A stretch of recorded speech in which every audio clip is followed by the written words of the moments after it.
Readymix concrete போடுறதுக்கு ரொம்ப முக்கியமே இந்த டெஸ்ட் தான். Hi guys, welcome to Jeni homes. இன்னைக்கு இந்த கோனை வச்சு தான் ஸ்லம் டெஸ்ட் எடுக்கிறோம். இந்த ஸ்லம் டெஸ்ட் எதுக்காக எடுக்கிறோம்னா நம்ம கான்கிரீட்டோட ஒர்க் எபிலிட்டியை தெரிஞ்சுக்கிறதுக்காகவும் அண்ட் வாட்டர் கனெக்டிவிட்டியை கண்டுபிடிக்கிறதுக்காகவும் தான். ஸ்லம்ப்ல 4 டைப்ஸ் இருக்கு: true, collapse, zero and shear. நமக்கு கிடைக்கிற ரிசல்ட் 25 ல இருந்து 30 சென்டிமீட்டர் காமிச்சா அதோட டைப் ஜீரோ ஸ்லம். அதுவே கான்கிரீட் சமமா இல்லாம அன்ஷேப் ஆகி ஒரு பக்கம் மட்டும் சாஞ்சி இருந்ததுன்னா அதோட பேர் ஷியர். அதுவே மொத்தமா இறங்கி வெறும் 5 ல இருந்து 6 சென்டிமீட்டர் காமிச்சா அது கொலாப்ஸ். இந்த 4 டைப்ல 11 ல இருந்து 16 சென்டிமீட்டர் காட்டக்கூடிய ட்ரூ ஸ்லம் மட்டும்தான் அக்செப்டபிள். அது மட்டும்தான் உங்க கட்டுமானத்துக்கு உறுதியாகவும் இருக்கும். இந்த கோன்ல ரெடிமிக்ஸ் கான்கிரீட்டை 3 லெவலா ஃபில் பண்ணுவாங்க.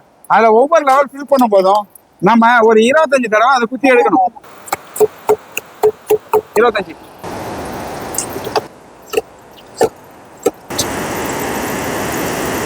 அப்படி ஃபில் பண்ணதுக்கு அப்புறம் ஸ்லோவா இந்த கோனை ரிமூவ் பண்ணும் போது 11 ல இருந்து 16 சென்டிமீட்டர் வரைக்கும் இருந்தாலே அது ட்ரூ ஸ்லம். ஸோ நமக்கு 16 சென்டிமீட்டர் இப்ப கிடைச்சிருக்கு.